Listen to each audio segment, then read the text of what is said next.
Welcome back, folks. I'm Jake Ellenbogen, and today we are going to be talking about Cam Akers and the Rams and Kyren Williams and a bunch of other stuff. Before I get into that, be sure to hit the thumbs up button, also known as the like button, and the subscribe button. We're doing back-to-back JE Lives. Trying to get some consistency with the show again, so be sure to hit the thumbs up button and get this thing spread out. I know it's a little bit late during the week, so I'm not expecting a ton. Probably get some stragglers in here, and hopefully YouTube does its job with the whole notification system. Hopefully you guys noticed that I have upgraded microphone. It's the same microphone, but I know there are people that were like, I felt like yesterday there were people saying that it was too low. So the microphone I am now using, I figured out a way to use my Logic Pro software and literally like real time export it so it should sound exactly like it does in all my podcasts and all of my edited videos. So the audio quality should be about as good as anybody in the industry. I'm just saying. I had a sound engineer, develop it and everything. So, because that's what you guys deserve. You guys deserve the absolute best. And, that's why I'm here, right? I'm just trying to give you the absolute best I can. Just a guy, right? Just a guy, but trying to give you the best quality content. So Cam Akers, there's a little bit of a misconception here where it's like Cam Akers, yes, he's got a ceiling. It's there. But I will say, is it as high as it was before the Achilles tear? I don't think it's fair to say it is. So when people are talking about, okay, Cam Akers could be back, and you hear the news that comes out, the Rams obviously after the trade deadline don't trade him. We're already losing our voices. Great. But yeah, Rams don't trade him. Okay, whatever. But here's the thing. Okay. The Rams didn't trade Cam Akers, and there's a chance that he plays this weekend. There's a chance he comes back. He now wants to be a Ram. I feel like it's too little too late. They could probably try to trade him in the offseason, so I think the Rams might give him an opportunity. But you have to understand, it's been hard for other guys as well in this league. Just because Cam wasn't getting the run that he felt he deserved doesn't mean he should have taken it out on the team and said, I'm not playing. There was a report that Tom Pelissaro, he said the Rams turned down multiple trades. Jordan Rodriguez said something along the lines in her article lately that, basically in it, like not in her words, but the way it sounds like that wasn't really the case. Basically making it sound like there weren't any offers that were acceptable. So there's a little bit of a weird dynamic going on here. How much do the Rams want Cam Akers back? Could this still result in the same thing that we were all kind of expecting? Is this going to be a Todd Gurley situation where you showed your hand or he showed his hand and now you have to cut him like you did Todd Gurley? I don't know. But I don't like the looks of it either way. First off, it's not great that you have to trade a guy who you draft in the second round. He's the highest pick in the last 5 years. And if you cut him, it means, yeah, it didn't work, but that's not ideal. You didn't get anything for him. You didn't even get, and theoretically the Rams would like to hold on Cam Akers, build up that, you would have to imagine, build up that stock to the point where they can get a compensatory pick for him when he leaves in free agency. But now you talk about the dynamic of him being released and, not getting anything for him. That would be huge. But another thing here is I actually think he could do some harm to the Rams by playing. And now this comes off, people say I'm a hater for it, but hear me out when I say this. I have a real explanation. First off, he's not the best running back on the roster. He hasn't played in 2 weeks. I don't like the way they use Darrell Henderson, no doubt about it, but I'm actually not even talking about Darrell Henderson. I'm talking about Kyren Williams. 5th round pick you trade up to get, who was going to have a key role this year before he gets hurt in the beginning of the game against the Buffalo Bills on special teams. I think people are forgetting about Kyren Williams. And I think people are kind of losing track of the fact that, look, if you have Kyren Williams and Darrell Henderson on the same team and they're able to contribute, then guess what? You're not tipping your pitches. Defenses aren't going to know what you're doing because both of them can run the ball, both of them can catch the ball, and both of them can pass protect, which is something that Cam Akers does struggle with. In addition to that, Cam Akers isn't averaging over 3 yards per carry. Darrell Henderson's at 3.9 right now, and we haven't seen Kyren Williams. But my issue, you bring in Cam Akers, first off, the message that sends. Maybe the players aren't going to say it. They don't need to say it. The message that sends to a locker room that, hey, you can just sit out mid-season and it's okay. We'll bring you back and we'll give you, if Cam Akers gets the starting carries this weekend, if that's what happened, if they decided to make Cam Akers the de facto starting running back, then I got news for you. That's not a good message to send. It's just not. Because, basically it's like, all right, well, I'm not getting my carries. I'm just going to sit out and play Call of Duty or whatever he was doing. I don't think that's a good message to send to a team that could have used him. He was struggling, okay? And so I feel like now, you see Darrell Henderson who's out there with the flu. You see Cam Akers who's holding out because he doesn't feel like he's getting enough carries while this guy's leading the team in carries at this very moment, had not even played the last 2 games. I can't really side with that. So let me just squash the bug here right now and say this. If Cam Akers came out and balled out, then there's no complaints. If he produces, I don't have anything to complain about. But I'm not going to sit here and be a homer just because he's on the Rams and lie to you. I'm going to keep it real. I really don't feel like it's a good idea to put this guy into a feature role. I think it would ruin what they're going to do. And I think they're really excited to have Kyren Williams back. This is a guy that, they had the joint practice against the Bengals in the offseason. Kyren Williams led that. He was the number 1 back there because Darrell and Cam were both hurt. So I want to see Williams. And I want to see Darrell Henderson. And if Cam Akers wants to, earn his keep and take 4 carries, then maybe he can earn his way back into the favor of the coaching staff. And then maybe next year, as long as he doesn't sit out, they could look at either moving him to another team. They could look at giving him an opportunity. You talk about Henderson becoming a free agent. You talk about the UDFA, Ronnie Rivers, and Malcolm Brown. Malcolm Brown probably won't be back next year, and Darrell Henderson probably isn't going to be extended from the way it looks. So with that said, he has an opportunity, and I think that's probably what the Rams are trying to make clear to him. Now, the problem here is that I just don't like the attitude. I mean, you could say what you will. A lot of what I think we're hearing is Sean McVay covering for this guy, because I don't care if it's your agent. I don't care. Make your decisions on your own.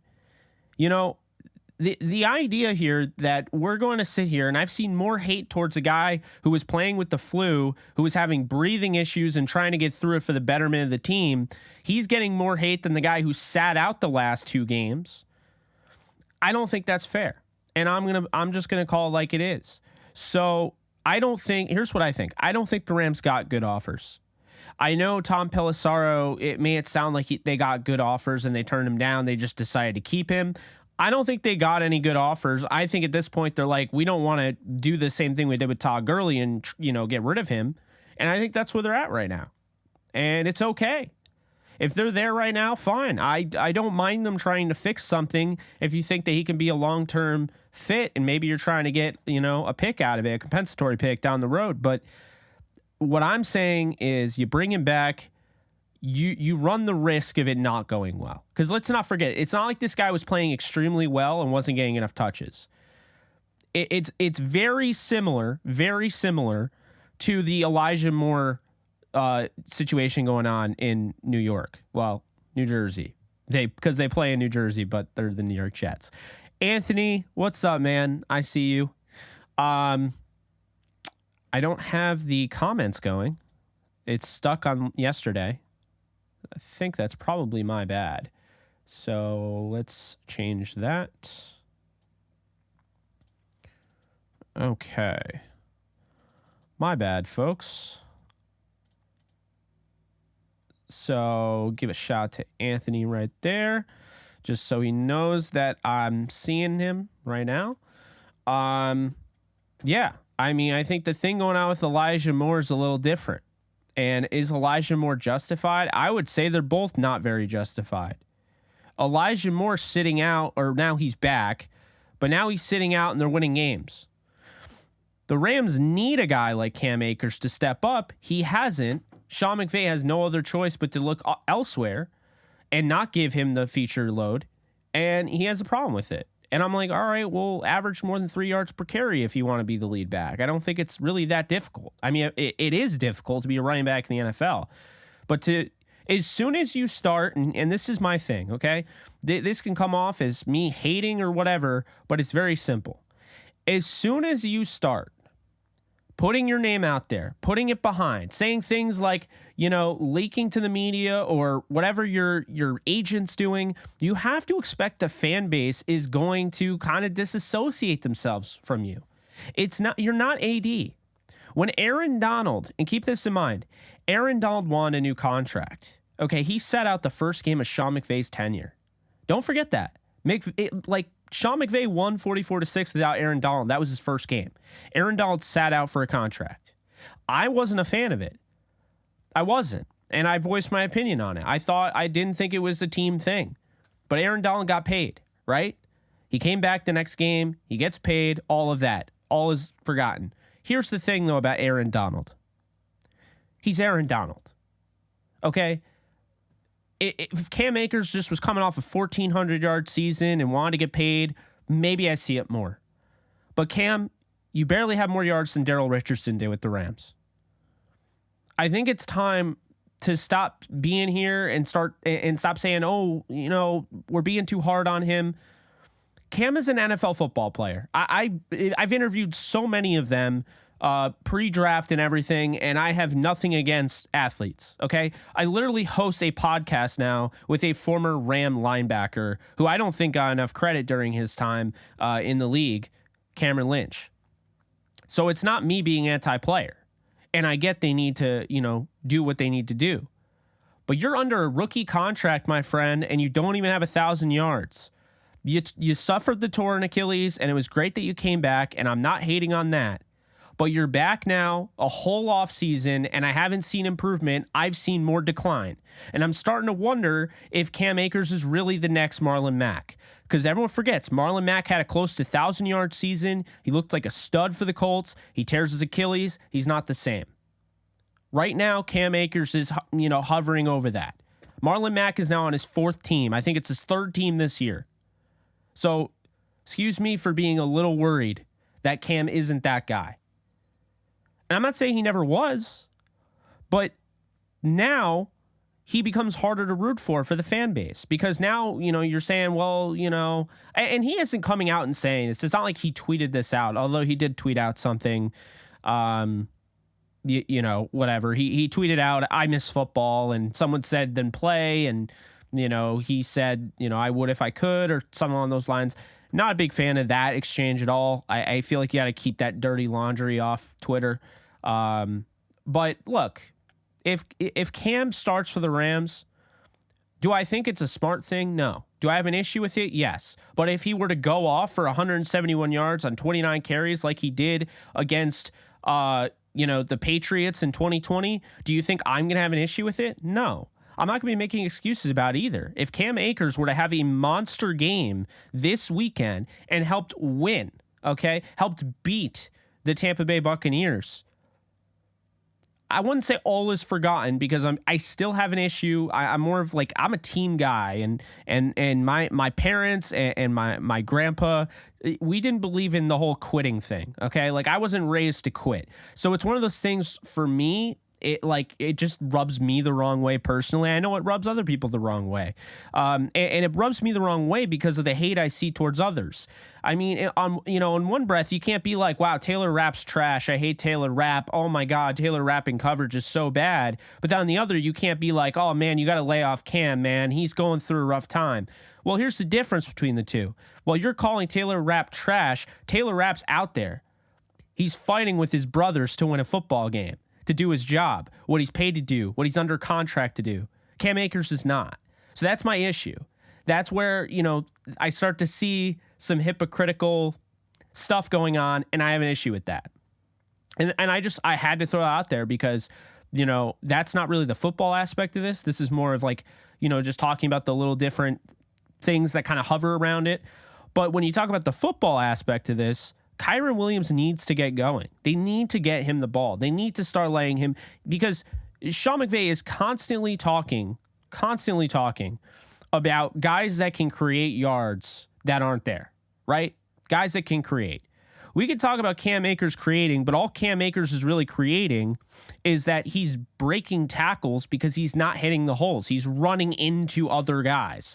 Henderson doesn't do that, so he doesn't need to break tackles, and therefore he ends up with more yards before contact because he sees the hole better, he reads the hole better, and he hits the hole better than Cam Akers. We look at, a guy like, Kyren Williams. Williams does it all because Williams can make a guy miss. Williams is he does this little shimmy, right? He's got good balance. He's slippery in space. He's hard to bring down. Now, both of them, the issues, and there is an issue with Kyren Williams, is that he has fumbled. Okay? This is somebody, he hasn't fumbled in the NFL. And, NFL is different than college, and sometimes things work out kind of differently. But if you look, Kyren Williams here, and I'm going to bring it up right now, as much as I love the guy, this is not an anti-Kyren Williams thing, but he fumbled. I'm looking for it. He fumbled a decent amount in college.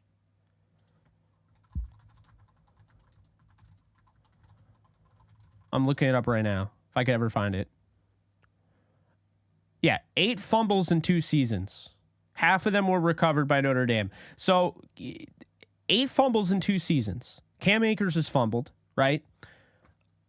Darrell Henderson hasn't put the ball on the ground. Earlier today, somebody kind of challenged me in the Discord. All jokes aside, like we're friends. Everybody's buddy and whatnot. But we were talking in the Discord, and someone asked me, would you rather have Kenyon Drake or Darrell Henderson? And I said Darrell Henderson.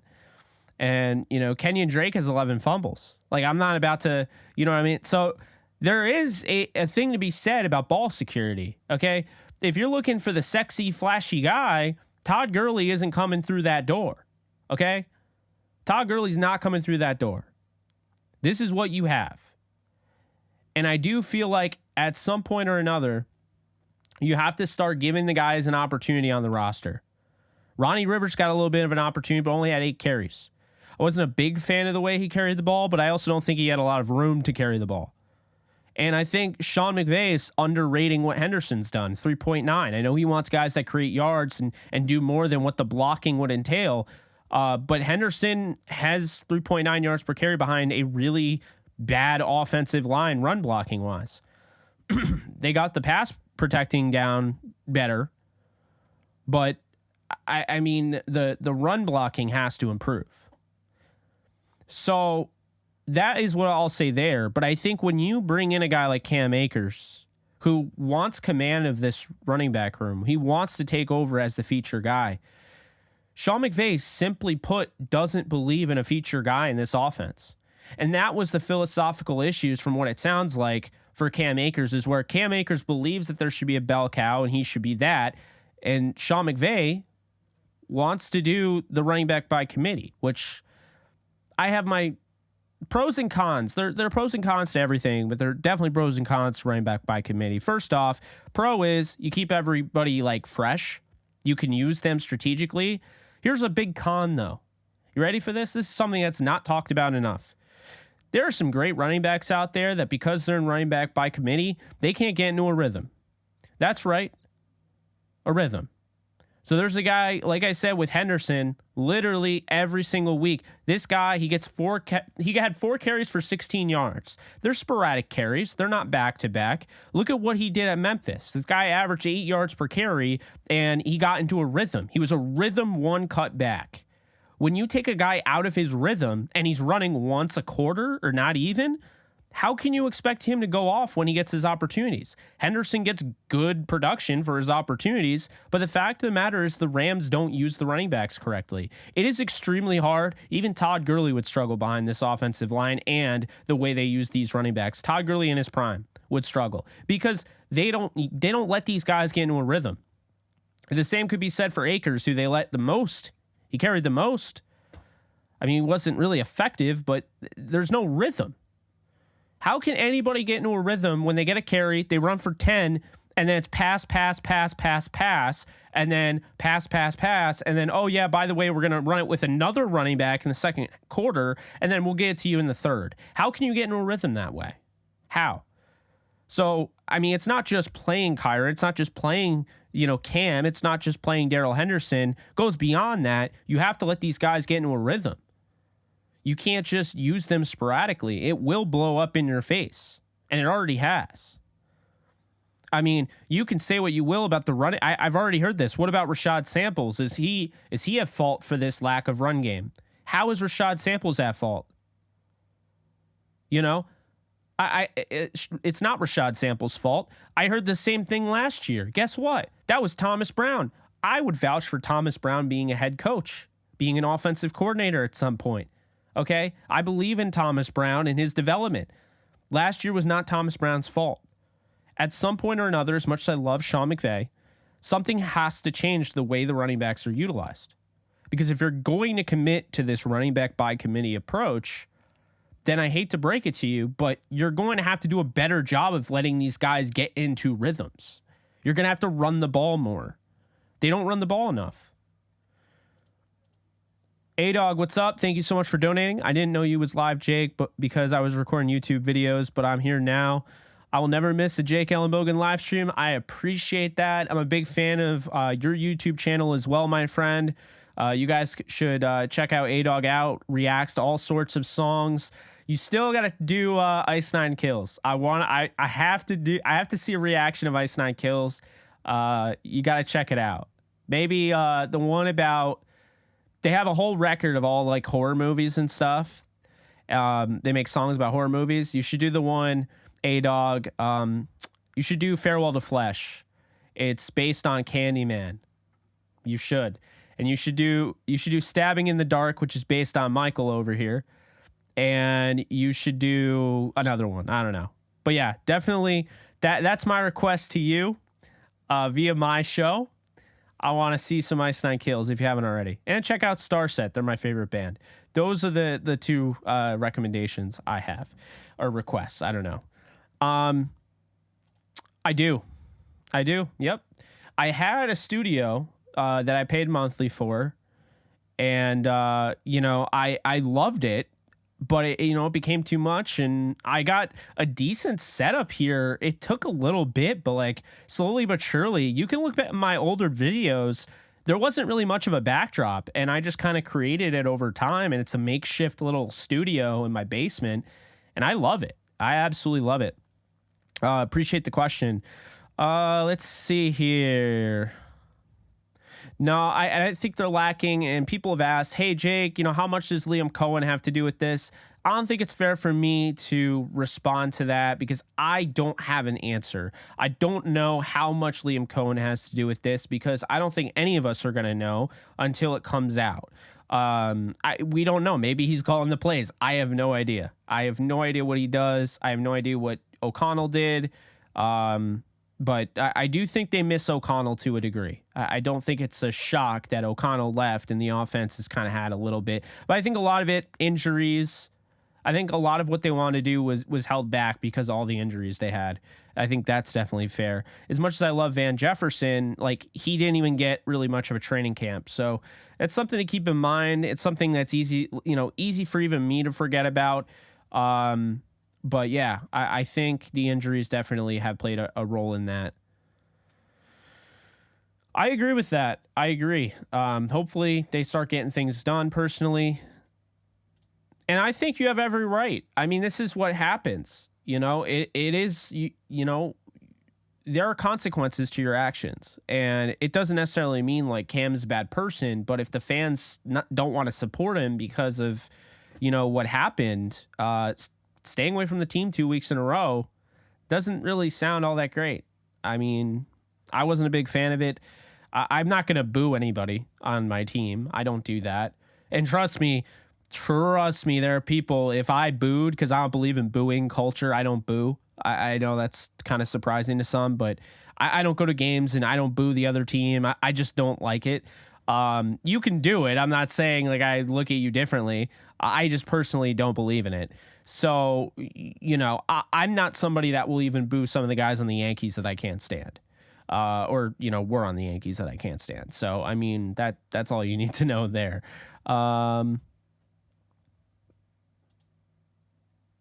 Yeah, I agree with that. I agree. And that's somebody, I think you're talking about Henderson there, who does the little things. I think Ronnie Rivers has showed you some things to like, and I think Kyren's going to show you everything. So very excited for Kyren Williams. I just hope he gets a shot to go this week. I could see them limiting him early on. I don't think they should. I think he's been limited enough. I think he should stay away from special teams. Let this guy be your running back. You made the mistake in using him in special teams. If you wanted to feature him, you shouldn't have put him out there. Because the reason he got hurt was because he was on special teams, engaged in a block, and Brandon Powell got rolled up into the back of his ankle. Okay, let me just be honest with you guys and maybe take you guys off the ledge a little bit or talk you off the ledge. So the way I actually saw where this quote originated from, because I see the quote, it gets passed around. Someone watches the video, creates a quote graphic, quote gets passed around, then all of a sudden people start freaking out because at the end of this chain, it's like telephone. You pass it to somebody and then whatever you said at the beginning is completely changed by the end of the chain, right? Well, that's what happens with a lot of these quotes. No, Sean McVay has never said that he is going to retire after the group was gone. Albert Breer of SI, I believe, Monday Morning Quarterback, MMQB, yeah, one of those. I don't know. Albert Breer, who is an NFL reporter, was on Rich Eisen, and he basically said he could see it happening. Like he expects it to happen. He expects once Donald, Ramsey, Stafford, and Kupp are gone, McVay will retire. He didn't say it's going to happen. He didn't say that McVay said it's going to happen. He didn't say that's even the plan. That's just what he expects will happen. Let's see. Trying to find where we left off here. Appreciate you, A-Dog. I cannot wait to look at those. All right. If I was OBJ, I wouldn't come back to the Rams. I wouldn't rule out OBJ to the Rams. I really think he's going to be pulling for them to hopefully be in it in December. And I mean, I think really if they're in it by that Packers game, you could see him playing in that game. If they bring him back, you could see him in that game. And now that all those options are out the window for the trade deadline, the Rams become even more of a player and they can up the ante to go out and get OBJ if they want to. They could absolutely draft a running back. I don't know Sean Tucker. I'll be honest with you. I have not really followed much college football aside from the USC Trojans, who I know someone asked me if I'm a USC fan. Yes, I like USC. Kansas football, which I'm a big fan of. They're my number one. And Alabama. Those are the only three teams I care about. They're the only three teams I watch and follow in college. So, yeah, I haven't really watched a ton. We'll watch, when the draft season comes along, and I'll have all sorts of videos on that. Why do I think? Because I think the Rams are better than the record would indicate. I think the Rams are better than their situation would indicate. I think at the end of the day, the Rams are just a better team than we realize. I don't think they are this football team. I think they're closer to the first half football team that you saw against the Niners than they are the second half. And I think they're going to prove that. I mean, maybe they don't. Maybe I'm wrong. I've been wrong before. But I mean, I sat here in the same seat. Actually, I think it was a different seat. This is a new chair, kind of. I sat here right in front of this same camera. Yeah, I did have this camera. I know I did that. And I said, I took all the criticism, and I said, even after they lost to the Niners and the Packers, I was like, this team is still going to win the Super Bowl. I believe in it. And sure enough, they did. I'm not saying that means they're going to win it this year. But I am saying that you got to believe that they're going to be okay. They got enough talent. They'll figure it out. If they don't figure it out, then I'll eat crow. It's the way it goes. I think he will. Do they need him is the question. I don't know if they need OBJ, if I'm being honest. Once they get Van Jefferson's feet under him, he starts coming back, I think they're going to be fine. They got to know how to use Allen Robinson by now. So hopefully they get him going as well. But I don't think he's a need. I think he's a want, and I think they will get him back. I agree. I think it should be a timeshare. I mean, I want them both on the field. I would like to see them together, split back formation. They can both do it all. Defense won't know what's happening because as soon as you put Cam Akers in and you have a single back set, or maybe you go with two tight ends set, a 12 personnel grouping, then what that's going to do is going to signal the other team when Akers is in, they're going to run the ball. They don't run the ball with Henderson. So even if they see that 12 personnel grouping, they're like, all right, well, they don't run the ball with Henderson, so I'm assuming this is going to be a play action, right? So, I mean, I think having Kyren Williams and having Darrell Henderson on the same field at the same time, or just in general, in the same game, you don't give away, you don't tip your pitches, if you will. You can't really tell as a defense what they're going to do because they can both pass protect, they can both catch, and they can both run.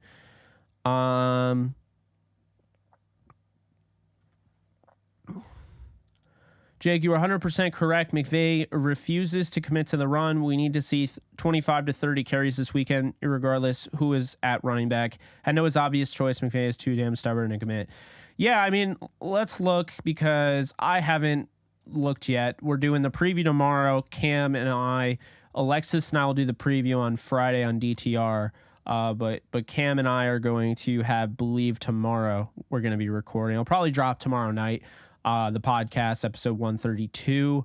But yeah, so I'm trying to, nope, wrong website here. I'm trying to see the DVOA, the run DVOA for the Tampa Bay Buccaneers. Because if I don't know something on air, I'm going to look it up. I'm not going to sit here and be an idiot. And all right, so Tampa is 19th. Against the run. They're 6th against the pass, according to DVOA ratings. Top 5 defense, according to DVOA. The Rams are 13th, 4th against the run, 19th against the pass. So I'm going to say this. Yes, they should run 25 to 30 times in this game, and they should force Tampa to have to stop the run. This is not your Tampa Bay run defense it was last year. They were dominant. They were unstoppable. They were unbeatable. This is not that same defense. So you need to take advantage of them, and I agree. You need to run the ball way more than what you're doing right now. Bobby Brown, he was suspended. His time's up, but, it's a matter of, is he going to be active? He missed a lot of time. They like him. We'll see what ends up happening there. Yeah, the second half performance just wasn't acceptable.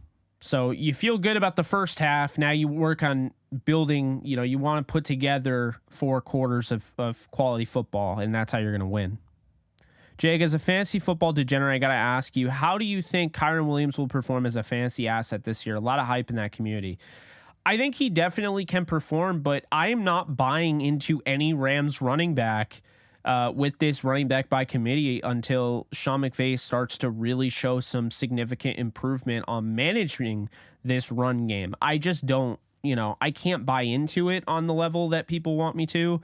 I have fantasy fans like, hey, Jake, you cover the Rams. Tell me Kyren's going to get 20 carries. That's not his role. That's not what he's going to do. That's not what anybody's going to do. The only chance of anybody getting 20 carries is literally Cam Akers. That's the only time I think they're going to give anybody 20 carries. They're looking at Kyren Williams and they're seeing the same thing they saw in Darrell Henderson. So honestly, wouldn't be surprised if they drafted a running back next year. They don't view they do not view Henderson as the number 1 bell cow running back, and they do not view Kyren Williams as a number 1 bell cow running back. But they're very high on them, and this is not going to be a bell cow running back offense. This gone are the days of Eric Dickerson, Marshall Faulk, Todd Gurley, Steven Jackson. I mean, they're gone. You are now going to have a running back by committee approach. I don't think it's the right move. I think it's harder for running backs to get into a rhythm. I think there should be a timeshare at best, but a running back by committee, I do not want to see 3 or 4 running backs carrying the rock. I don't think we need to see that, so I'm not a big fan of it, but I think that's really what Sean McVay is leaning towards because they can do a lot of different things and whatnot. I don't know who Will McDonald is. I feel bad. I might, I'll probably know when the draft season comes along, but until the Rams are eliminated or win the Super Bowl, I'm probably not going to care that much about the draft. Then I'm going to nose to the grindstone. I'm going to work on all my rankings per usual.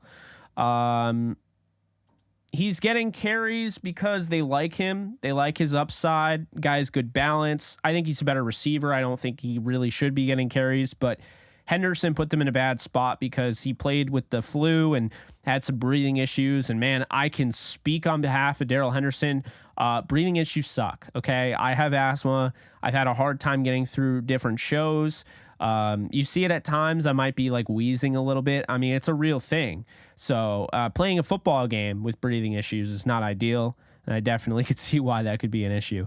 All right. I guess Sean Tucker will not make it to the Rams. I'll let you guys know how I feel about Sean Tucker. I couldn't even tell you what position he plays. I am that far out of it right now.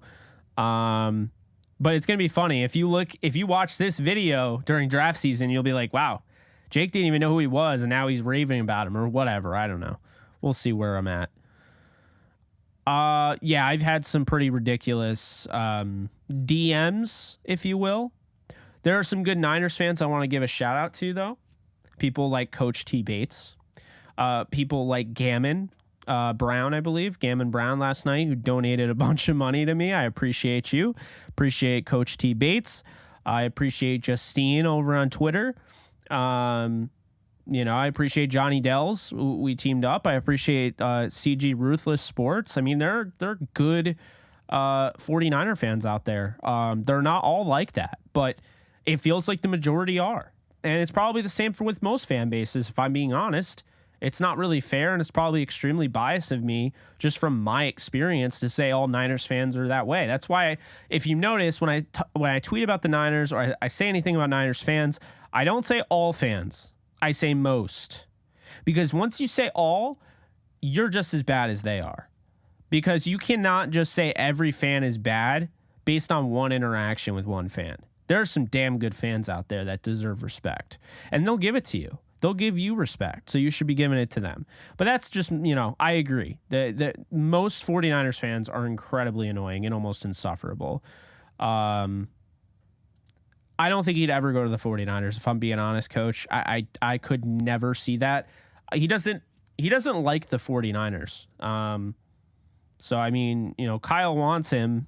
Yeah, I mean, anybody wants OBJ, but I don't think he'd go to the 49ers. I like Taylor Rapp. He seems like a real good dude, and he's had some struggles, but the guy gets a lot of crap, and he's had some good games where he doesn't get enough respect. But at the end of the day, I do think they will probably move on from him, and they probably have to, because I do think he's such a not reliability. He's such a liability in coverage. You saw that play, the deep left, back pylon. Garoppolo just kind of throws like a fade over his arm. I mean, he's just out of position at that point. That should have been picked. Everyone's like, Garoppolo made an incredible throw, and it wasn't a bad throw. It's a really good throw to George Kittle, but that should have been picked by Taylor Rapp, and he was out of position. That's why it wasn't. Syracuse running back, huh? That explains why maybe Syracuse is doing so well. I don't know. Let's see here. Yeah, but that's a pretty darn good reason. Think about that. He already knows the playbook. He already has that chemistry with Stafford. He already is really good friends with the wide receivers coach, Yarber. He's really good friends with the wide receivers. He's good friends with Jalen Ramsey. He's good friends with a lot of guys there. He's buddy with Sean McVay. He was at his wedding. Crashed his wedding, right? I mean, I don't know. I don't think it's just, he knows the play. Like, OBJ, definitely the ties are there. If the Rams are in it in December, I think OBJ signs with the Rams, unless they're not interested. That's how I feel. I mean, I don't even think he's a need. If, again, I'll say that again, I love OBJ, but it's more selfishly. It's like, I don't think he's a need. Just like as much as I love Russell Westbrook and he's my favorite player in the NBA and the Lakers are my favorite team, I don't think Russ was a need. I think they panicked, and I think they made a trade because he's a star. but I don't think he was a need. And I think that trade hurt hurt what they were doing. Traded away all their depth, all their bench. I don't know. But it's the same concept, right? Like, I don't think the Rams need OBJ, but I selfishly want him because he's my favorite player. And I mean, he would help. Let's not act like he wouldn't. But I don't feel like if they don't get him, it's not like they're not going to the Super Bowl. You know, there are other reasons. If they don't go to the Super Bowl, there are other reasons because of that. It's not just not getting OBJ. People have to understand that the Rams offense is just as good as the Bills and Chiefs. We just haven't been playing well. But if everybody can remember that the Chiefs was losing games last year, I won't say they're as good as but I see what you're saying. The sentiment is certainly there, A-Dog. I mean, when you look at, you know, the Rams, the Chiefs, and the Bills, I mean, when the Rams are at their best, and we saw, you know, glimpses of that this year, you know, they can hang with anybody. Just like when the Rams defense is at their best, they can look like 2020 when, you know, you talk about Aaron Donald. If he's healthy, they probably beat the Packers. They might have beaten the Buccaneers. They might have won the Super Bowl. Big reason they didn't, Aaron Donald's health. That really hurt them. They were in that game against Green Bay, despite the fact they're playing Jared Goff, who wasn't even really the starter for the playoffs, right? John Wolford was the starter. They benched Goff. John Wolford gets hurt. He comes in. They could have won a Super Bowl with that defense. Aaron Donald got hurt. That was what happened. The offensive line was putrid, so I'm not going to say like that wasn't, but, you know.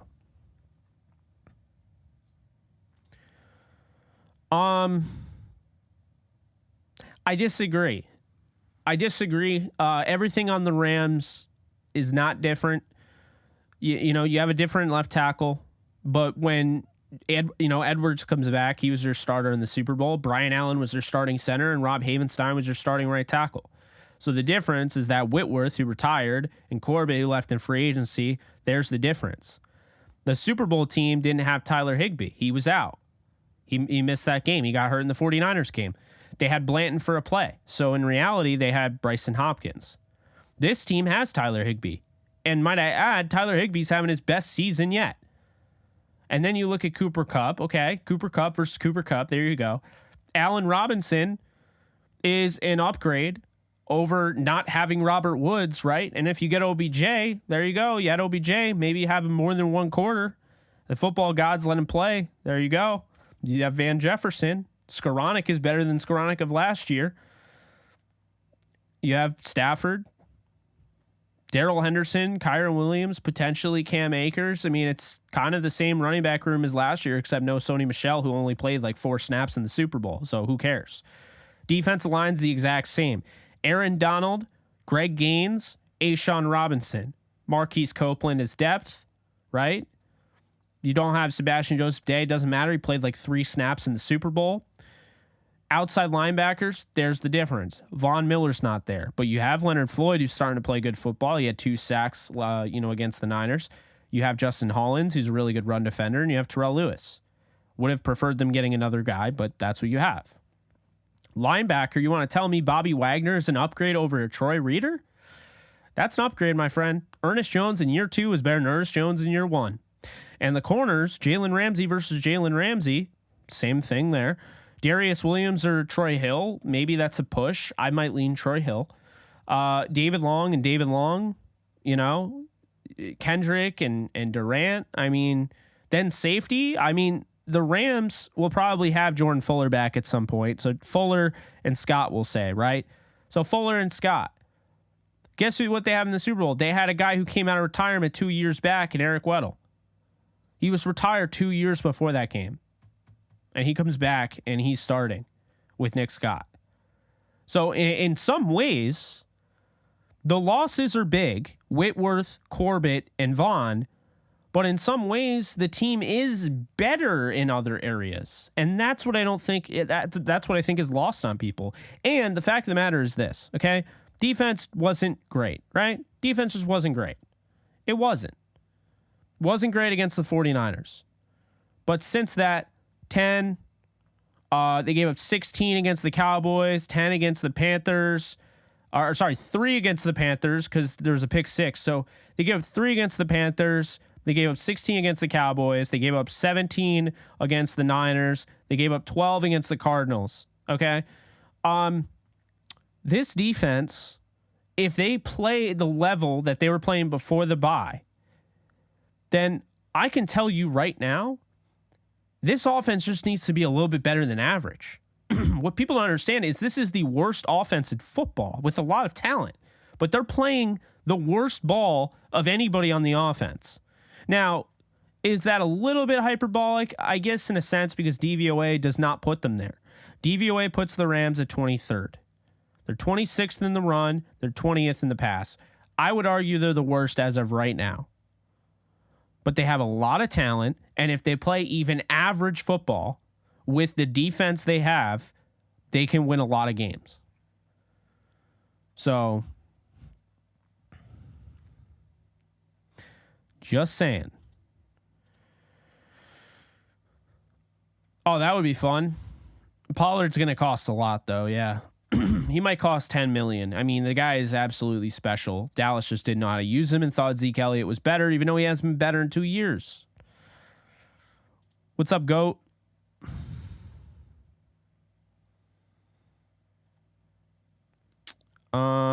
My God, I'm trying to. Yes, please hit the like button. I saw pound the like button. Put the graphic up there to remind you.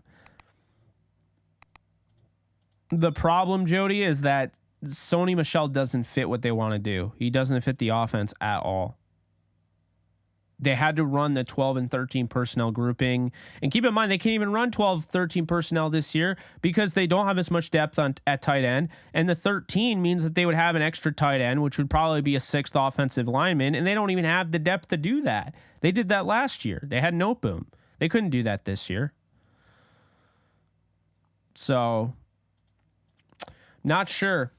Not sure. The hope is that he will be back at some point.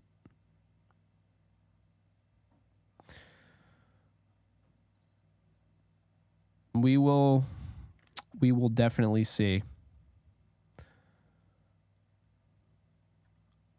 By the way, there's a lot of comments. So I mean, we're in the season where it's hard for me to answer every comment. I hope you guys know, if you have a question, just put in your whatever your God, what was I gonna say? In your comment when you're typing it, if you put question, it will highlight it. I probably shouldn't have said that. That's probably going to blow up in my face. But if you're dying for me to answer a question, put question. Do not abuse it. But if you just type question somewhere in it, my app will literally highlight the comment.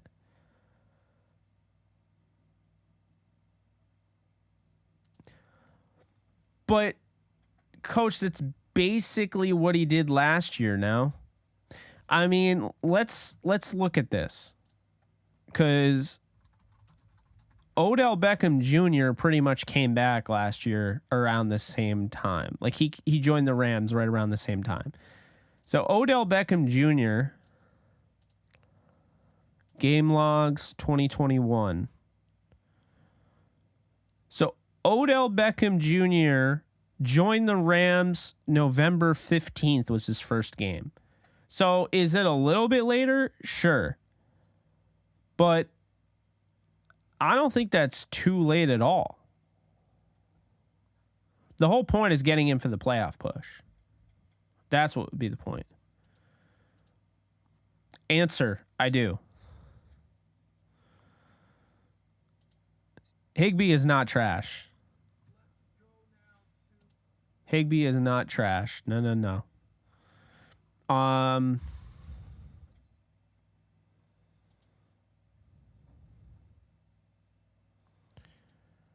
Yeah, he was playing in Cleveland.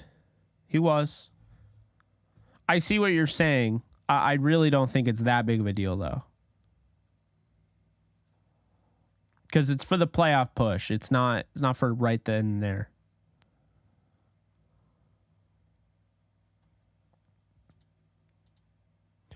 I don't. I don't think the Rams would ever get Tony Pollard, if I'm being honest. I don't think they'll ever pay that much for a running back in a running back by committee. I don't see it, unfortunately. I really like Tony Pollard. He's one of my favorite backs in the league, but I don't see them going that route. Would be nice, but I don't see him doing it.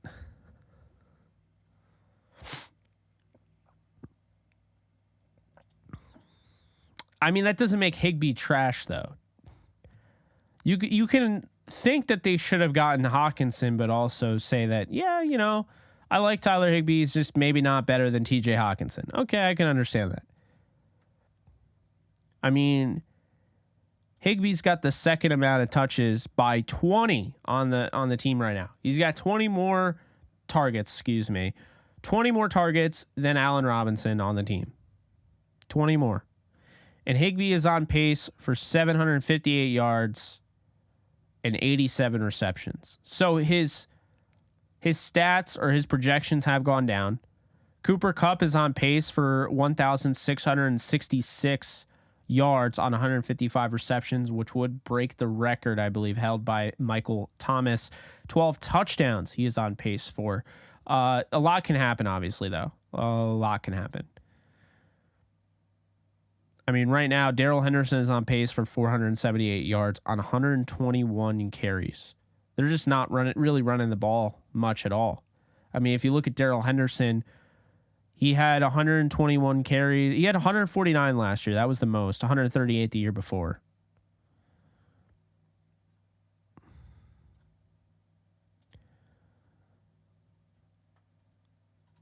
All right. Biggest need heading into the offseason draft: O-line, edge rusher, tight end. I wouldn't say tight end is the biggest need. I would probably say it's hard with O-line. It really depends on how the season finishes. Because you can say, yeah, draft more offensive linemen, and I know people are going to say that, but they paid for a left tackle, they paid for a center, they paid for a guard, they paid for a the right tackle. You got David Edwards, who's a free agent. Are you going to bring back Edwards? Are you signing him? Are you bringing in another guy? You drafted Logan Bruss. What's going on there? Things change, So I can't say for certain that they're going to go in that direction. Now, talking about edge rusher, I think that's where I would go personally. I would get the best possible edge defender that I could in the second round. That's what I would do. I know they love going, they love drafting those, except for Taylor Rapp, I think. That's the last defensive second rounder I can recall. But they love getting those skill position offensive players, Van Jefferson, Cam Akers, Tutu Atwell, Gerald Everett. I would like to see them go defense. No, I would not mortgage the future to get Caleb. I think Caleb's a stud. I love watching Caleb, but I would not mortgage the future for Caleb Williams.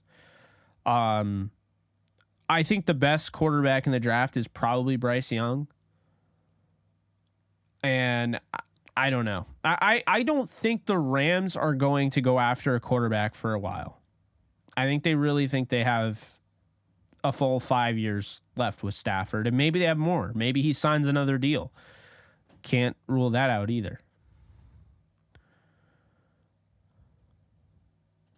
I love Gus Edwards. I think he'd fit their team. The question is, how much would he cost? The injuries are there that might kind of scare away the Rams. They want more durability. So, who knows? But, I mean, he's one of my favorite backs in the league. You guys just keep bringing up my favorite running backs. I love Gus. I love Tony Pollard. I mean, he wouldn't be a good signing based on the position, right? You don't want to spend that much on a running back. However, if they got Tony Pollard, I mean, he is a freak show. He is an absolute freak show. He's very, very good. Let me see here. Where is Caleb Williams ranked? I'm gonna look up something. Let's see what we got here.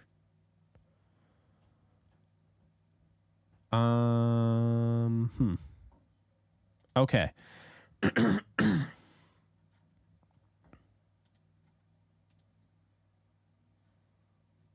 So, quarterback.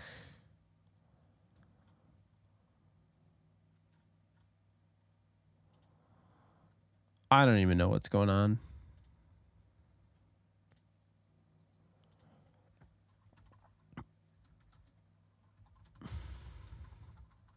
What year is Caleb Williams coming out? Is it this upcoming year? I'm looking right now.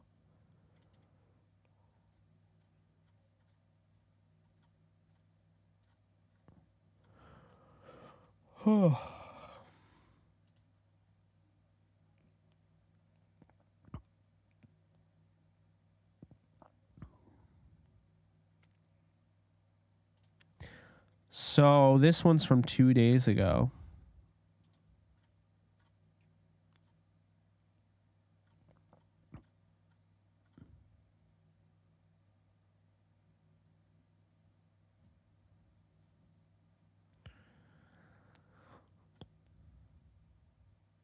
Yeah, I don't see him. He must be 2024.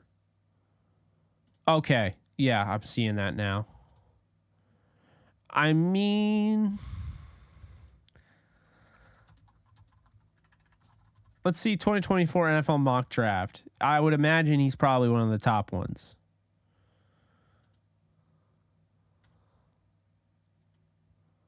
He's the number 1 overall pick in this mock draft that I'm seeing, so I don't see how the Rams would be able to acquire him. They'd have a pick, but that doesn't seem like something the Rams would do.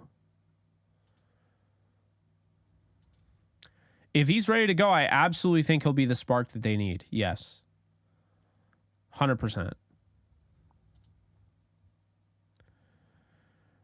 Which offensive tackle did they cut loose? That really depends.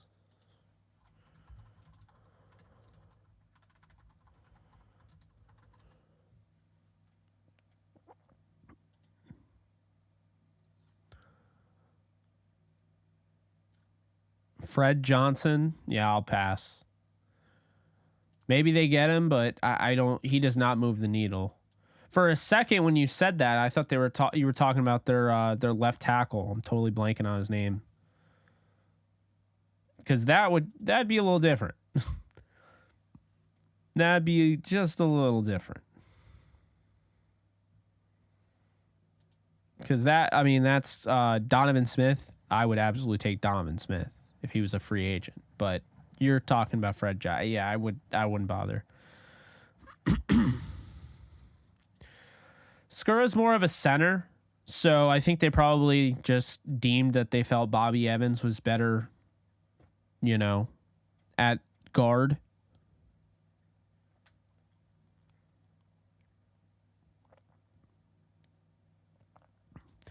I agree. I like the Hawkinson pickup, former first-round pick. I think it was 8th overall.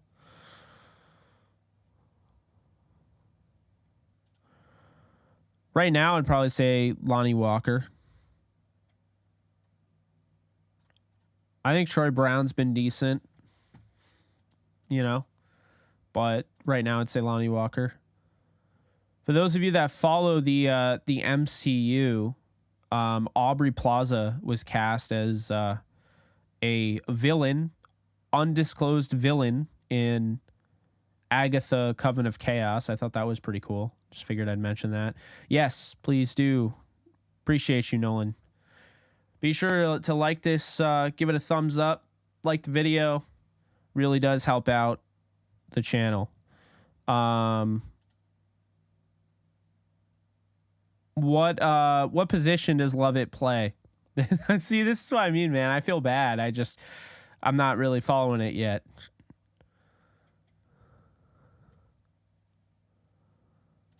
There's a potential for it. It's not a guarantee, but there's a potential for it. But Aubrey Plaza is confirmed to be in it. I think based on what I was doing some research on it. Based on what I was reading, I think she's going to be playing like a pretty significant role. It sounds like she'll probably end up being, what's her name? She was in Marvel Runaways, Morgan Le Fay. So, yeah. If anyone knows that, if you don't, I understand. Not really sure. They must not think that they can really count on Tutu Atwell in these games. I don't know. I personally think they should get him involved more. They should try more of the deep ball stuff. it was working. It worked against Dallas. They should do it more, but yeah, I'm not really sure. In free agency, because I don't believe he's a free agent. I'm pretty sure he's on the Chiefs. Unless he just got cut. I mean, yeah, he's on the Chiefs. You're talking about free agency, though, I assume. I mean, he's 26 years old. He is going to be a pretty penny. Yeah, he's a free agent. 1 year, $16 million. Okay. Yeah, here's where Spotrac has his market value. I'm just waiting on it to load.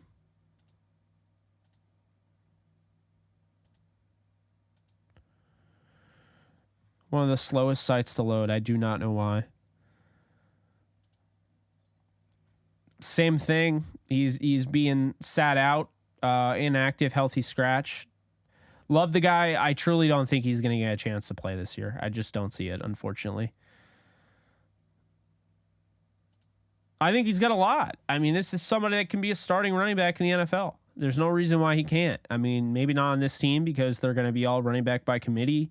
But I think they should go more to relying on him and Henderson. I think he could absolutely be a starter in this league. He's got it all.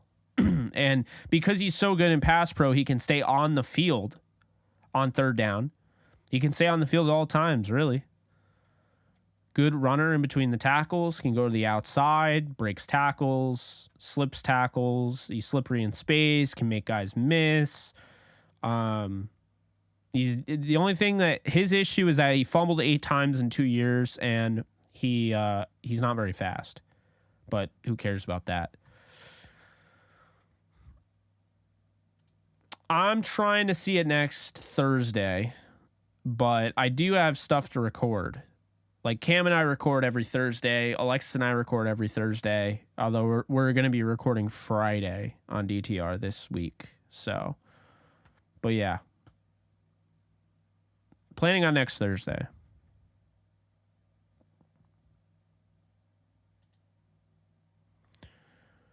I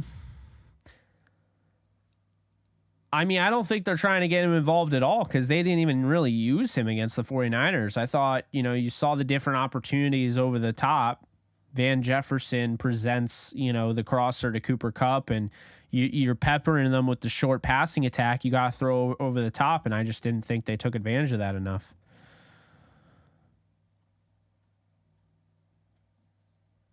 If I'm being honest, which I try to be.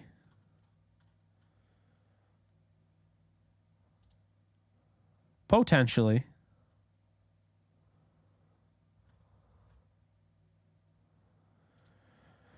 Yeah, I just don't think they know how to use them, if I'm being honest, Nolan. I don't want to say use them, but maximize their abilities.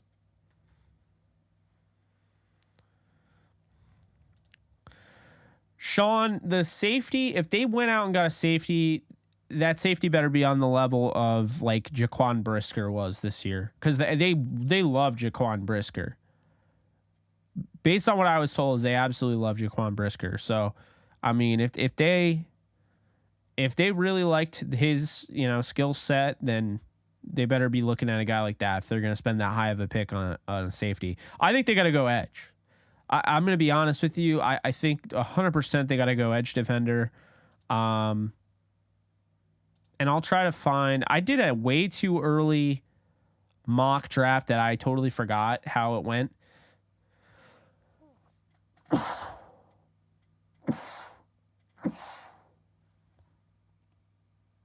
All right, I think we're good. I hate sneezing more than anything. So just know when I'm sneezing and I'm being rude to you guys, just know I'm sitting there very much pissed off myself.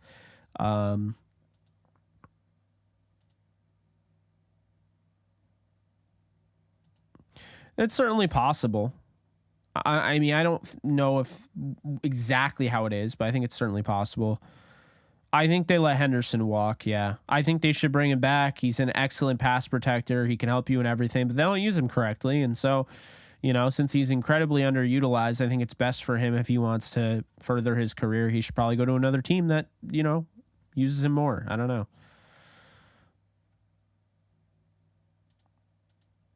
Well, Daniel Hardy's not underwhelming. Daniel Hardy hurt. He got hurt. He hurt his ankle, I want to say. So here's what I was looking at, though. There's a pass rusher that I really liked preseason.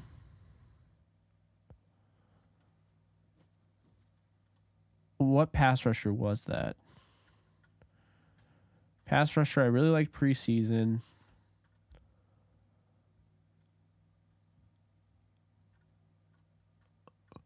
Oh. Excuse me. All right. Was it Byron Young? I don't think so.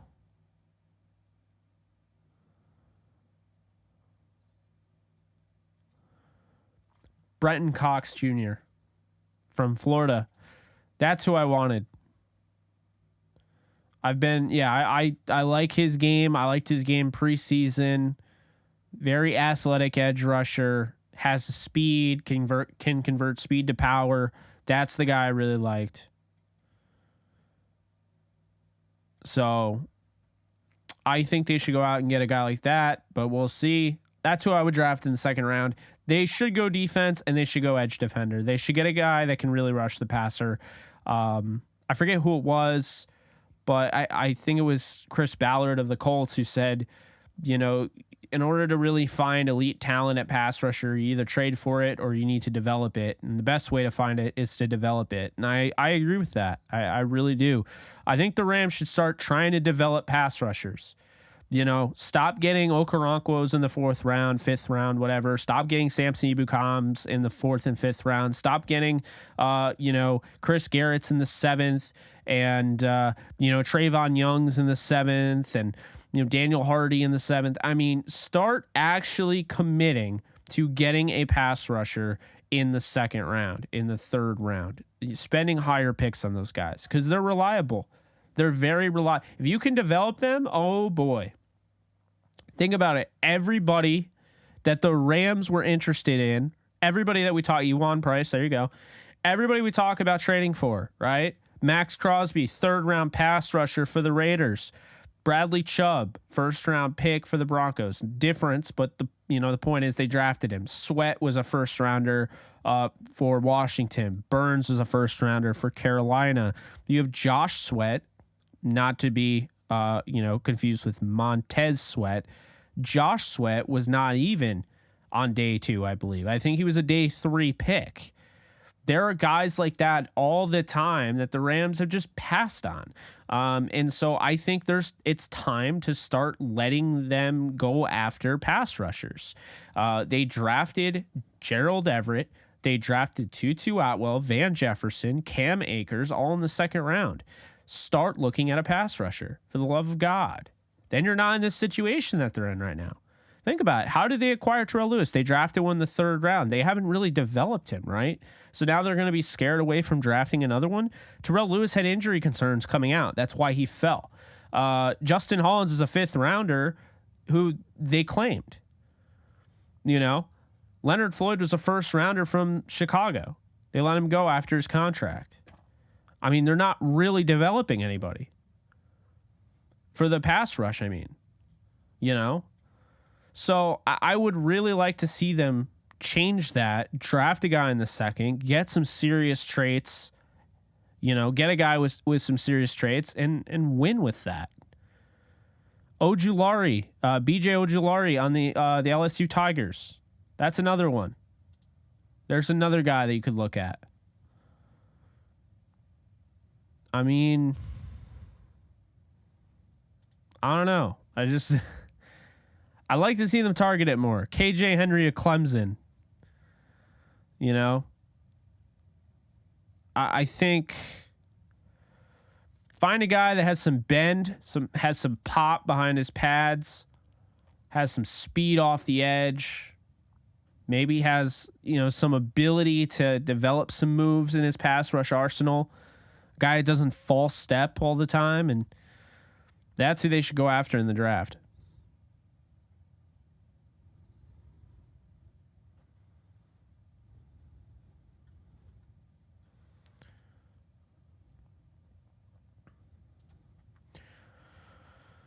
Like during the year, because I think not during the year.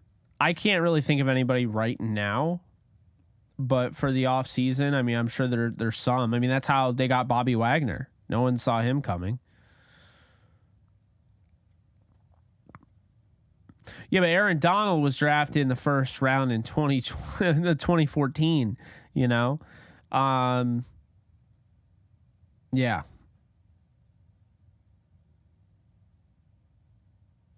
It's true, but you can find great edge defenders in the second. Kind of feel like he's going to. I think it's a mistake. I think they should probably let him go and cut bait, but I can't say I hate them trying to figure it out. It's just I don't want it to be something that hurts the team.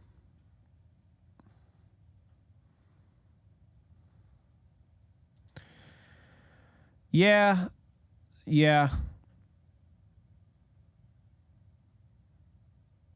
I would really like to see him step up. If he stepped up, it would be a completely different situation we're talking about. Where the hell is that light coming from? It's blue light, but it's shine. There was like a red shine. I'm going to get rid of that. Because, like, what the hell?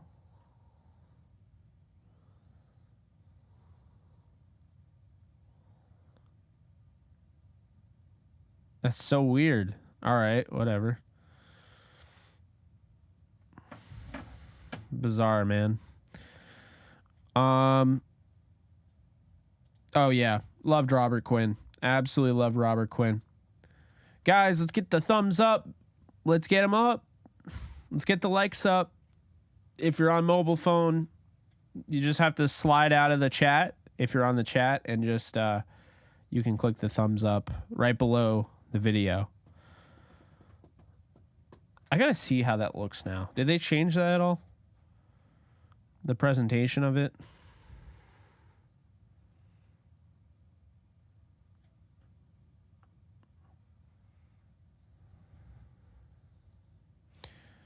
All right. I mean, yeah, because you can't. Okay, you can't thumbs up when you're in the live chat. So you have to click X and then, okay, I see it. I mean, can they fix that? I would love to see them fix that. See, they should absolutely fix that, because right there, if it ever zooms in on it, right there is no thumbs up. But, oh, dear God. But then here, there is.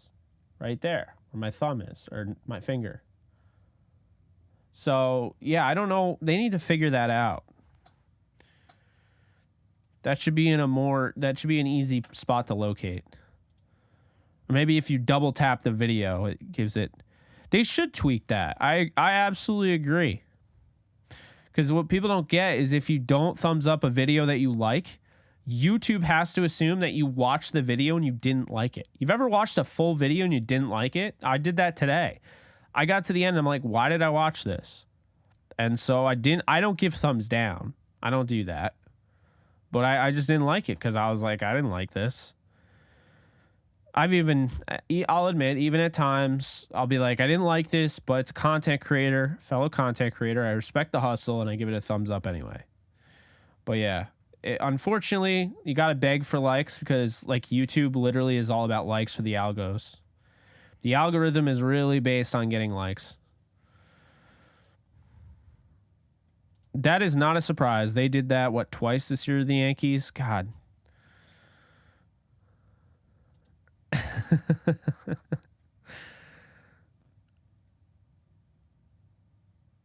Man, that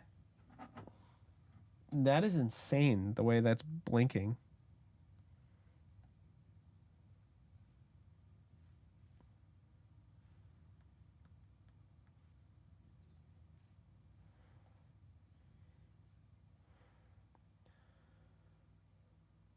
I'm trying to. It's like actually bugging me. All right, let's just make it red. I give up. Which actually looks yellow, so I actually don't mind it.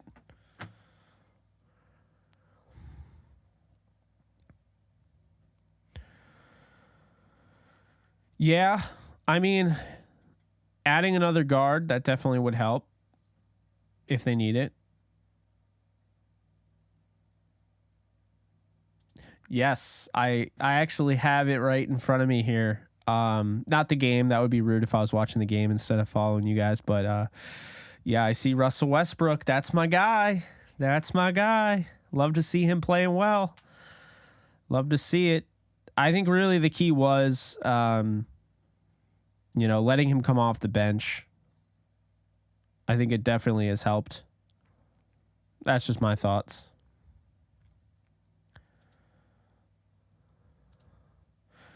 I mean, there's definitely a possibility, but the Rams aren't in a great spot with their cap. They have to do a lot of movement and everything. And not to look too far ahead because I'm not, giving up on the season. That's not what this is about. I'm answering questions. But when you look at the team right now, the way it is going into next year, and I'll tell you, right now they have about $5.1 million in estimated cap space. They could probably move that up a little bit if they cut somebody or whatnot. So OBJ, they could give about $5 million to, and figure out all that jazz. But here's the thing, okay? Next year they have $9 million in cap. Or sorry, 2023. They have negative $2 million in cap space. So they're probably going to have to restructure Cooper Kupp, which is $11 million. Restructure Aaron Donald, which would be $8 million base salary restructure. Restructure Jalen, which would be 12.6. Then they really have a tough decision to make because they can restructure Leonard Floyd and that saves them 8.2, or they can move on from Leonard Floyd. And that's certainly a possibility, right? So if they were to do that, go here, where's Leonard Floyd? They move on from Leonard Floyd, they could cut him and save $3 million in cap, right? So that's still possible. Now, here's the thing with Leonard Floyd's deal is that they have an out, by the way, because in 2023, they basically can save, with a post-June 1st designated release, they can save $15.5 million in dead money and take on a $6.5 million cap hit. And then in 2024, it would be a $12.5 million cap hit. So there's an out. It would still, at the end of the day, be close to $19 million in dead money. But they could get out of this deal. Now, they could also hang on to Leonard Floyd.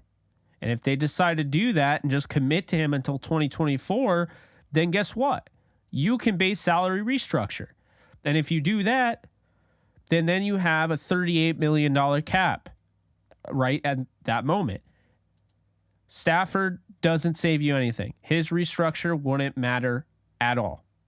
Allen Robinson, you're kicking the can down the road. That would be about $5.8 million in restructure money. You're at $44 million in cap space at that point. Joseph Noteboom, that becomes an issue because you can save $2.5 million, right? Noteboom, it gets a little complicated here because he's got a little bit of an injury insurance thing, if I'm not mistaken. So Noteboom would have to be some creativity going on there, right? You could restructure Brian Allen, but it wouldn't save you much. Or you could cut Brian Allen, and it would save you $2.6 million. You could trade Tyler Higbee or cut Tyler Higbee. Wouldn't save you a ton, but you could do that. You're good with Havenstein. Probably you can't get much of a restructure out of him. You could restructure Bobby Wagner at $5 million. So basically, with what's possible, I'm not saying they'll do this, but with what's possible here, the Rams could get up to $51 million in cap space. They still have players to pay, and they still have a lot of dead money to take on. So, well, not a lot of dead money, but they'd still have dead money to take on. So, I mean, that's something to keep in mind. It's definitely something to keep in mind. They'd still have to pay Nick Scott if they wanted to keep him. David Edwards would be a free agent. Their free agents next year would include A'Shawn Robinson, Taylor Rapp, David Edwards, Greg Gaines, Matt Gay, Troy Hill, Darrell Henderson, David Long, Bobby Evans, Nick Scott, Justin Hollins, Riley Dixon, Matt Orzek, Brandon Powell, John Wolford, Marquise Copeland. Well, now you're getting into the exclusive rights free agents who will likely be back. Very minimal effort to bring back those guys. You talk about a Copeland, Roseboom, Hoyt, Perkins, Gervais. Those guys are pretty easy to retain. Blanton is a restricted free agent. Malcolm Brown, Matt Skura. You know, Traven Howard's an exclusive rights free agent. It feels like he always is. Ty Nseki, UFA. Grant Haley's a free agent. And Sean Jolly will be exclusive rights free agent. So the Rams theoretically could get to $50 million in cap space. But they need a lot of restructures. A lot. So, I don't know. It's really, you have to figure it out. If you're cool with kicking the can down the road and maybe you don't have as much cap in 2024 and then you want to push it down into 2025 and just keep doing it, okay. But you can't keep doing this, right? You can't keep doing it. So you gotta pick your battles. You gotta deal with it the right way. They could trade Leonard Floyd. That's absolutely possible. They could also release Leonard Floyd. They could keep Leonard Floyd. If they keep Leonard Floyd, then they're looking at $43 million in money based on what I just had. Restructuring Kupp, Donald Ramsey, Allen Robinson, releasing Joe Noteboom, and restructuring Bobby Wagner. They can do that. So there are ways. There are ways to figure out the cap. The cap is just a number that can be manipulated. It's a magical number. Like I said, can be manipulated. So yeah, that's that for that salary cap time. You guys are abusing the hell out of the question. I shouldn't have told you this. No, I'm kidding. I'm messing. I'm just messing. Yeah, exactly. They probably will. To a degree. Spirits, maybe, is a better word. I don't know about ghosts, but spirits is maybe better. Let's see. They did.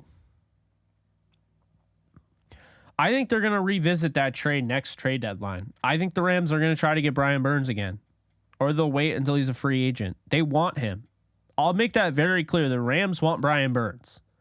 So we'll see. But I did say, if you remember, I said maybe they don't get him this time, but he's going to end up a Ram eventually. I really believe that.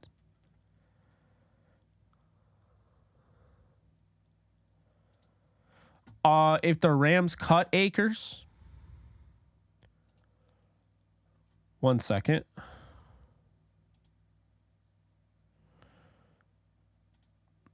It's kind of hard to tell now because the game, the different games that they played in and everything, it's not like a full season, so it's harder to project. Like this wouldn't tell you.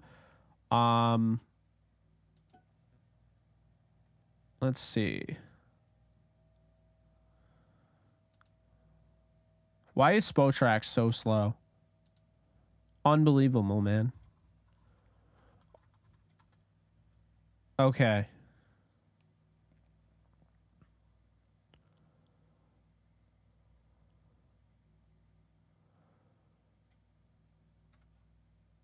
How do I see?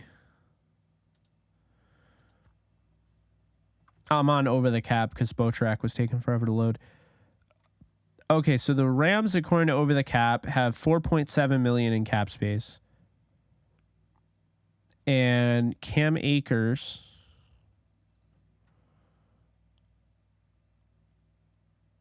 where is Cam Akers? Oh, I see him.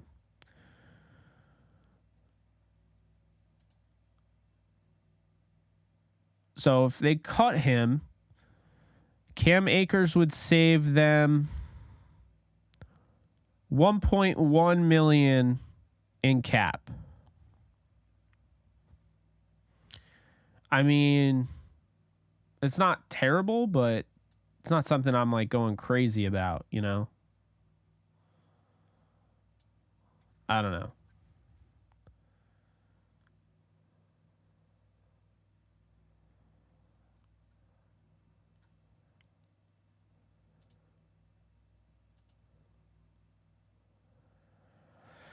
That was before he got hurt. Now he feels like he needs the money to be secure because the injury hurt him. And I understand that.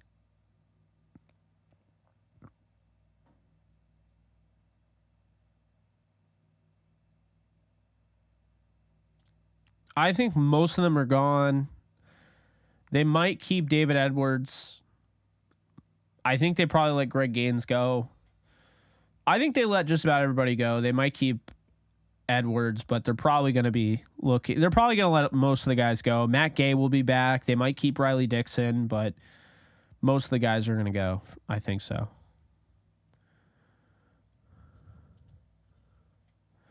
I don't know if I buy too much into that. I think that's probably something that was leaked by Cam Akers' camp.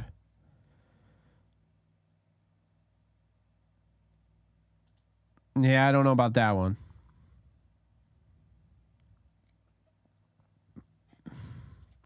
Yeah, just this year, since it's not happening this year.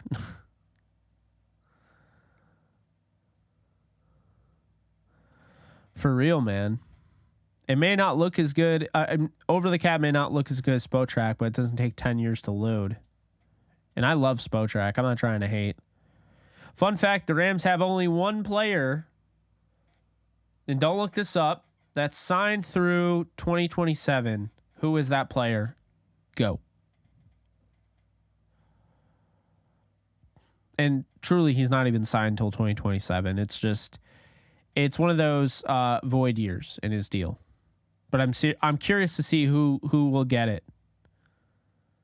Nope, not Kupp, not Stafford.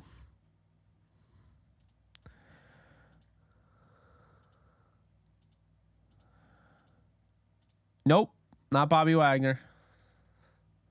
Not Ramsey. Not Floyd. Nope.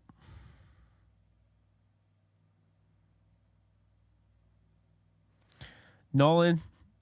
No. Don't even joke about that.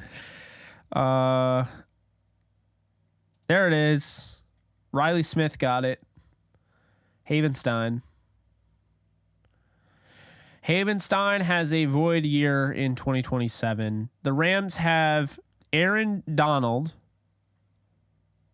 Actually, nope, that's a void year too. So signed through 2026, Stafford, Cooper Kupp, and Bobby Wagner. That's it. Void years included Brian Allen has a void year, Joseph Noteboom, Tyler Higbee, Allen Robinson, Rob Havenstein, Leonard Floyd, and Aaron Donald have void years in 2026, which, by the way, is what the Rams will probably do. They'll probably have some void years to sign some of those guys, to lower the cap and everything, to fit guys in. They'll probably do that with OBJ, if I'm being honest. Maybe they give him a 2-year deal with some void years, right? Fit it in the cap. But yeah. Next year they have 38 players under contract. 2024 they have 26. 25 they have 18. And then 2026 they have 10. So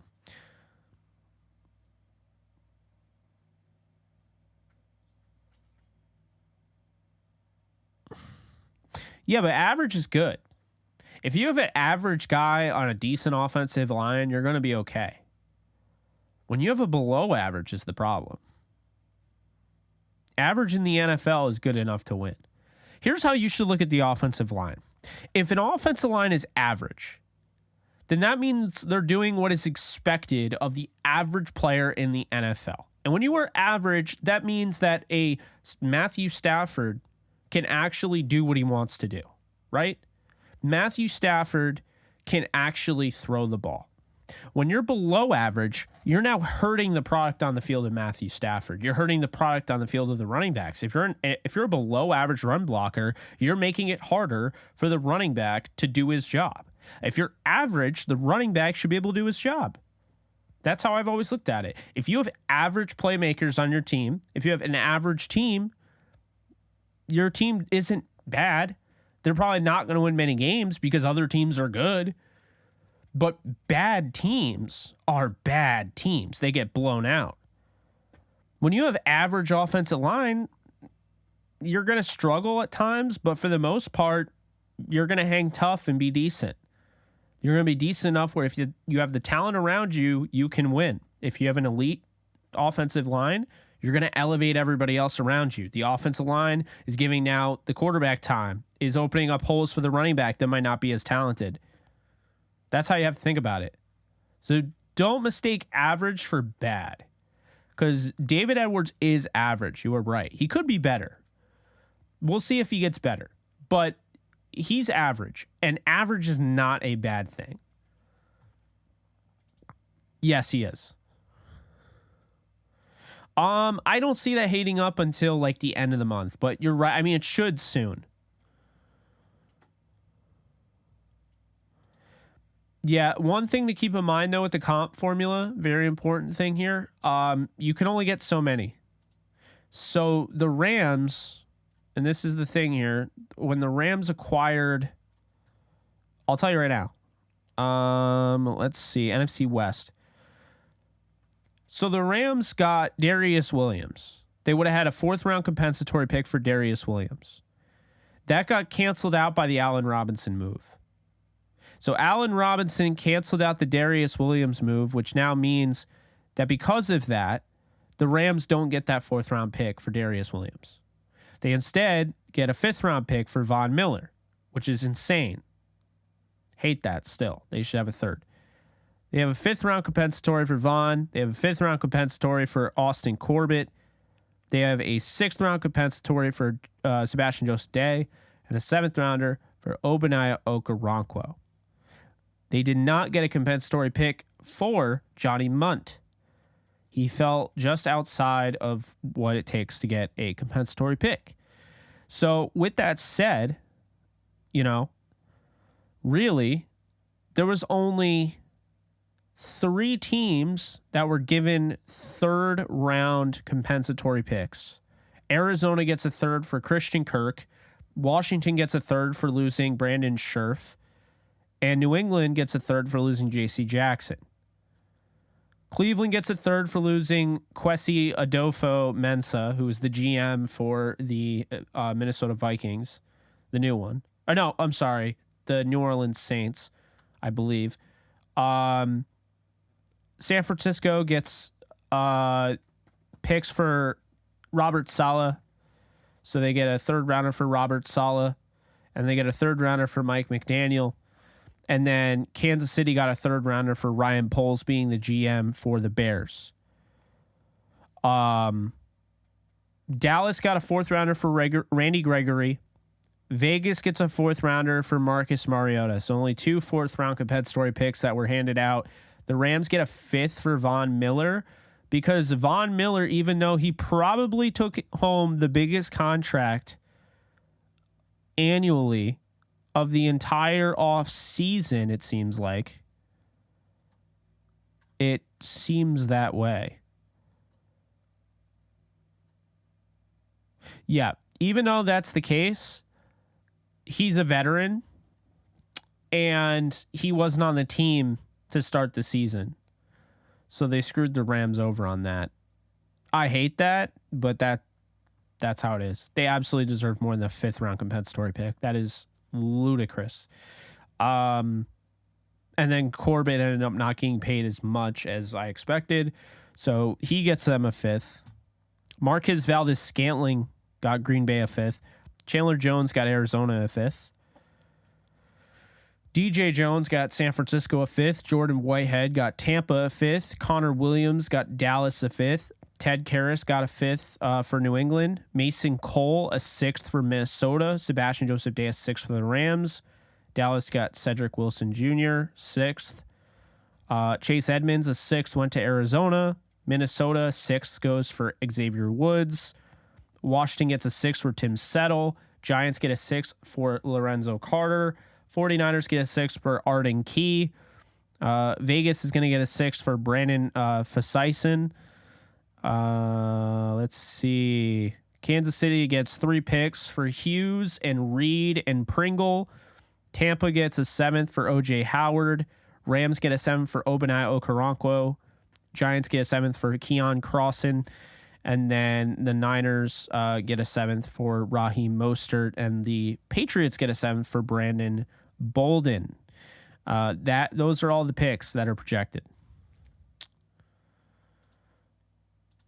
If Raheem Morris gets a coaching job, then he will acquire a 3rd round pick for the Rams. 2 3rd round picks. One would be this year. They would get a 3rd.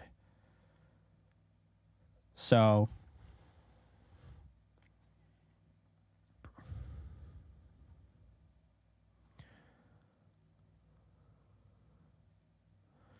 he might be. I mean, he is. I don't know if he'd come back. I don't know if he's retired or not. Yeah, it's dumb. I don't like it.